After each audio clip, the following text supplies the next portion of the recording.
I'm not worried about canteen. I'm worried about bond money. Right. I don't need to eat a brick tonight. What I need is to be home so I can smoke some more crack, do some more coke, shoot some more guys.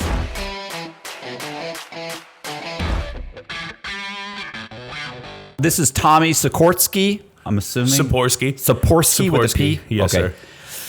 All right. So, anyway, he's got a crazy story. Was one of the largest. You were part of one of the largest drug families in Pasco County. In Pasco County. The headline when I got in trouble, my house got raided, was family they say is heavily entrenched in local drug sales. You know, I wasn't the largest or nothing like that, but I was definitely doing good, eating good, and getting real high. Right. You know? Right. So, well, I mean, I think I meant the family that an actual family, entire family. Got indicted. The whole family was involved. We were all doing stuff. But I'll give you a little rundown of what had happened.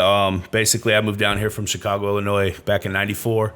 Went to high school, started selling weed and shit like that. You know, as progressed time and I would progress and started messing with coke and acid and beans, ecstasy. You know, all that good stuff. I went to prison the first time. Wait a minute. So you moved down here from Chicago. How old were you? 14. Okay, your whole family moved down? Yeah, my mom and dad divorced. My mom got with my stepdad, and that's who raised me down here with my mother. And they had 3 more children together. Right. At that time, were they involved in drugs at that time? No. My mom and dad, my mom worked for the hospital, Bayonet Point, Columbian Regional Bayonet Point.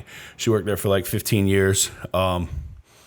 When everybody started getting involved in the drugs is kind of when I went to the pain management doctor for an auto accident I was in. Got prescribed pain pills, started making money with that. And then my mom had quit working. Right. Go ahead. I'm sorry, but that wasn't so. Well, let's go back. So, but initially it was just you as a teenager. You started just growing up, selling weed in school, making some extra money. Had a little dishwashing job at a Hudson Square Cafe. Right.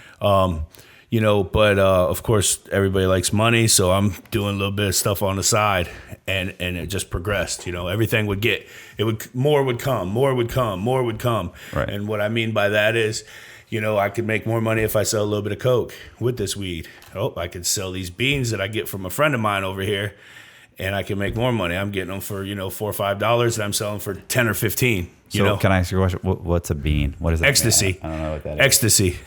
Sorry. Sorry. I don't. Hey, some people that are watching, they might not know. You know what I mean? But if they fucked with it, they know.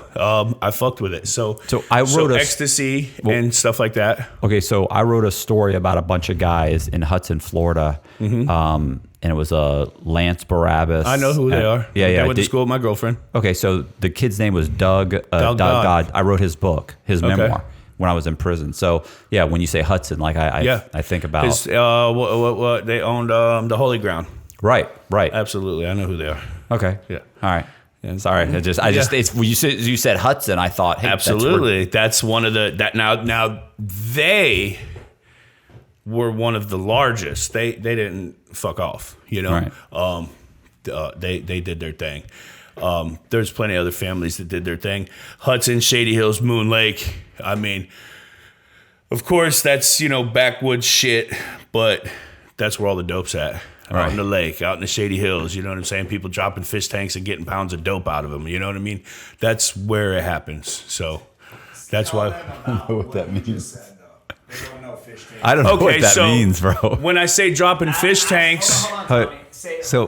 You said fish tanks? Right. Well, he's not going to cut this up. He's going to, what you just said is going on there. They like it like that. They like it raw. Yeah. Okay, so on the raw note, when I said dropping fish tanks out in the hills or in Moon Lake, it's cooking dope, methamphetamines, I don't personally know how to do it. I've seen it done. I've watched the tanks get put in the ground, and I've watched the tanks get pulled out of the ground and had shards where you could hold a little baby. They're so big. Feed them. Crazy shit. A lot of cocaine and crack back in the day. It's just that area right there in Pasco County. That should be the title. Cocaine, you know what I'm saying? And crack in the day. Back in the okay. I mean, it's it was turned up. I mean, Pasco County had held the spot for quite a while for number one in the United States for overdoses on opiates because of the pain pill pandemic. You know what I'm saying? Yeah. That was a thing. You know what I'm saying? All all the doctors around here, Tampa, Polk County, you know what I'm saying? All that, this big circle area that we're in right now, that's where they were writing scripts. Right. Where people were doctor shopping and all that. And that's what got me going on to the next level. You know what I mean? I seen all the money I could make with these Vicodins, Lortabs, Lorcets, Xanax, Valiums. So I'm making money, but I'm spending money too because I'm using. I'm not, okay, so again, now you have people that say that they just sold dope and this, that, and the other thing, and they never did it. A lot of them might not have did it, but a lot of them did. Right. I'll tell you the truth. I did drugs. I shot dope. I smoked crack. I smoked meth, all that. But I don't care because I changed my life. I'm doing good now. So It doesn't bother me to tell you that. And if you look down, or maybe not you, but if the next guy looks down on me, I really don't give a shit. Well, I get that all the time too, where guys are like, you take advantage of people, you do this, you do that. I say, whoa, what I did 20 fucking years ago has nothing to do with the person that Absolutely I am right now. not. You want to say, hey, you were a scumbag. Okay, well, I was a scumbag. But but you're saying, oh, you're still this, you're still stop. You don't fucking know. Yeah, you don't know. And really, I'd take advantage of you too if I was still that way. So watch your mouth. You know what I mean? Really. I mean, that's what it is, because you can get busted right now. You know what I'm saying? Right. Those are just people hating on you. They're just mad because they didn't have the scam and we did. You know what I mean? So haters will be haters. It's all good, you know? But I'm the same way. I just brush it off. It's like, all right, well, hey, you can't do anything about it. Listen, whether it's good things or bad things that people are saying, they're still got you on their mind. Yeah. So guess what? I did the job. You know what I mean? I like it when people talk. I don't care if it's good or bad. Why are you always talking about me? That must be interesting. You know what I mean? So, like I was saying, shit just like progressed, and I did go to prison the first time for multiple charges of burglary, battery, grand theft auto, basically scamming system and shit. My buddy had a bike he wanted to get stolen so he can collect insurance money. I go ahead and get the ball rolling. I got somebody that's going to go in there, kick his door in, steal the street bike so he can get paid for it. Then he turns. So they're going to fake a home invasion, right? Or a burglary. This was the burglary with the grand theft auto attached to it. So okay, cool. I got you, bro. I line it up, get the jit that's going to steal the bike. Now my friend calls me and tells me, "Oh, we can't do this. We can't do this." Shit, me. You know what I'm saying? You already put the ball in motion, you know what I'm saying? So I left it alone when my friend called me, left that shit alone. He calls me one day and he says, "Hey man, I'm going to Tampa to go get a program for my computer. You want to ride with me?" I said, "No, man, I'm busy as fuck. You know what I'm saying? I got shit going on. Call me when you get back." "All right, man, I'm out of here. All right, I'll talk to you later." Boom, he leaves. "Hey, man. Hey, tighten up. He's gone." "All right, bet." My friend went over there and got the bike. You know what I'm saying? Burnt his ass. Now he don't get none of the money but the insurance money because your shit got robbed. I don't know what you're talking about. Right. He comes back about an hour later screaming, "You're a piece of shit. I can't believe you did this to me, this, that, and the other thing." And I just basically told him, "What are you talking about?" You know, I'm never going to tell him myself. You know what I mean? Well, I mean, so if you think that's what happened, you should tell the fucking police. Yeah, I mean, call the cops. I know it's him because I was going to set up myself for the insurance. Hey, look here, man. Oh, so you were going to do insurance fraud. Now you're reporting the bike stolen, you know? So at any rate, I ended up getting arrested because a couple people, weak links, you know, they told on me. Another burglary, battery. Basically, it was like a home invasion. It's a level 7, I think it was. My brother was dating a chick. I was friends with her baby's dad. Okay, so they break up. Right. The girl gets with my brother. He has his son on Father's Day weekend. So my brother is at work. I'm at a friend's house, and my brother calls me screaming, "Hey, bro, go over there with Renee and get Mikey back. You know, Michael's not giving Mikey back." So I'm like, "Well, what's going on?" I'm just waking up. You know, at the time I was doing a lot of pain pills, so before I really do anything, I gotta bust me down a blue real quick and get right. You know what I'm saying? I gotta get right. I'm dope sick right now. So I turn around and get right. I call my brother back. He gives me the rundown. So we go up to Spring Hill. So I have a question. So when you say dope sick, like how long does it take? Like overnight, just sleeping overnight. By the time you wake overnight, up, when you wake up in the morning, you're not feeling good. Right. You're okay. under the weather. You know what I'm saying? Because you're addicted to sneezing. Oxys. Yeah, you're gonna be sneezing, sweating, cold. You know, it's terrible. It's probably one of the worst drugs I've ever done. Well, probably the worst for you as far as withdrawals. You know. Right. So we went back up. We went up to Hernando County, and I asked the girl. I said, Renee, what do you want me to do? The door's locked. He's not answering the door. We see them in the house. You know, what do you want me to do here, man? You know? She's like, just open the door for me. Da, da, da, da, this, that, and the other thing, crying. Of course, I feel soft, and you know, I'm kind of heartbroken too. You know, she wants her kid back. The poor girl can't do nothing. So I turn around and I kick the door off the hinges. Which is the reaction of just anybody would do that. Right. Yeah. And listen, so she has bills on at this house in her name. Right. Okay. So it's her technically speaking. Right. She's got a claim to the house. I'm opening this door for her. Right. So I open the door. We walk in. And here comes Michael. What the fuck? You know, he's swinging on me and all this. Well, I knocked his ass out. So that's where the burglary battery came in. Because I went through the threshold of the door into the home and then battered him. Right. So I got a burglary battery. Didn't get no kidnapping because it was her kid. Brought the kid home, whatever. Well, because my last name, you know, is a motherfucker, they couldn't spell my last name. So they couldn't charge me for like 4 or 5 months. I'm out running around, hanging out. Well, then I finally get picked up on some shit in Pasco. And I go to jail, and I'm done. I'm not bonding out no more. I'm done with all the bond money. And tell them how much money you spend in bond money in your parents. In bond money in 1 year, I spent it was $25,000, so that's $2,500. Plus my lawyer was another $2,500, so that's $5,000. Excuse me. Then I spent $25,000 again, another $2,500 on a lawyer. Then I spent $25,000 again, another $2,500 on a lawyer. So the lawyer's already at $7,500. My bond's already at $7,500 on the 10%. Then my bond went all the way up to like $55,000, so that was $5,500. The lawyer kind of working with me. You know, I didn't really have to keep giving him money every time. Then my bond went up to $65,000. Then it went up to $90,000. I think it was $90,000. Then Why is it going up? Because I kept missing court.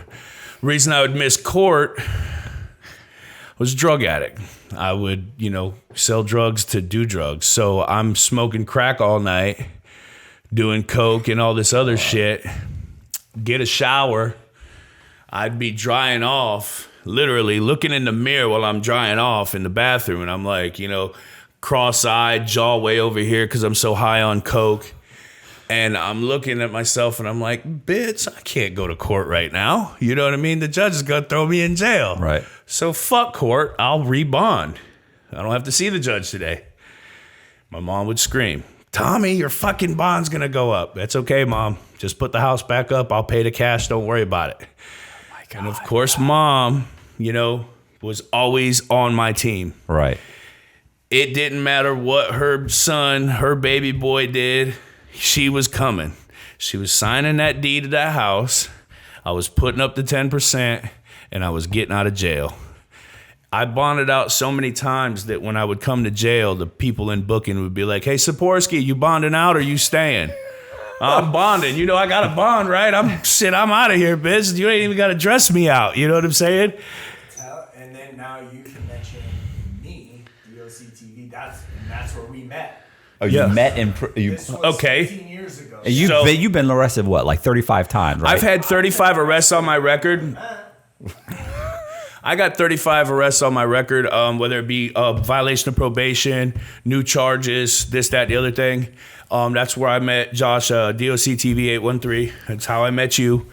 I met him in the county jail on one of my escapades of missing court, them off bonding me, have to get a new bonds officer. That's another thing too, that I would bond out from one bond company be out for 2 months, go to court maybe once. The other time I'd miss court, then they would off bond me, arrest me, go back to jail. Now I'm in the county jail making 3-way calls, making my money to pay my bond. You know what I'm saying? I'm having my mom go do this, go grab this, go drop it off over here, get this money, put it over here, give it to the bondsman, go sign your fucking name on the dotted line. Get me out, Mom. Love you, you know? When I met him in county jail, all that was going on. And when I first met him, I was like, because you know when you're in county jail, there's a lot of people saying all that stuff. Like, I'm going to get bonded. Yeah. I thought he was full of shit at first. I didn't think he had any money. And then, boom. Listen, this is what I would do. I'm not worried about canteen. I'm worried about bond money. Right. As you see, I'm a big boy. You know what I mean? I could miss a meal or two. I don't need to eat a brick tonight. What I need is to be home so I can smoke some more crack, do some more coke, shoot some more goddamn pills. That's what I want to do. So the people in jail would actually call me J. Gene Wentworth because I would be on the phone and telling my people how to do this and do that. And go get my money. Go handle this. So they all. And this is the doctor. This is when you're doing doctor shopping at this point. Yeah, at that point, I was doing doctors and prescriptions and all that. Which I did that for 20 years of my life. I did that since 2000. Listen, I wrote fake prescriptions for Vicodins back in 2000. When people were doing them for Roxy's and Oxys and shit, that was 10 years later. 8 years, 6 years, 8 years later. Bitch, I done already did that. Now I'm sponsoring people to the doctor. Yeah. I'm taking you and all your family, friends, and whoever you can get me to take to the doctor. I'm going to go ahead and get their scripts for the low. I'm going to give them a little bit of crack because they want to smoke crack. They don't want to do pain pills. So I'm going to go ahead and give them the crack, take all their pills from them for dirt cheap, and then I'm going to bust them and bust them down for $30, $35 a piece, $20 a piece. You know, they started at 10. So you mean, wait, what's a pill cost? Okay, so back in the day, when I first started getting Roxy's in 2004, 2005, when they first came out, you were getting them from mom and pop pharmacies for like 60 to 80, 90 cents. Right, and you're selling them for? I'm selling them for 10. All right, so $10. So you got a good profit margin. All right, then when I went to prison the first time and came out, the pills were all the way up to $15 a piece, and they were like $6 at the pharmacy.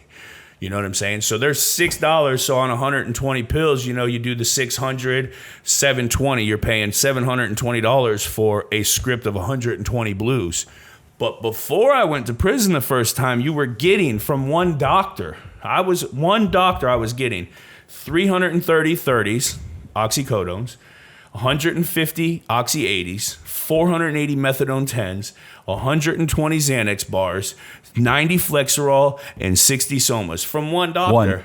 So right there, you're making over $10,000. And each one of your people are going to what? Just one doctor? Some of them are going to 2, 3, 4, 5. I had. And how many people total?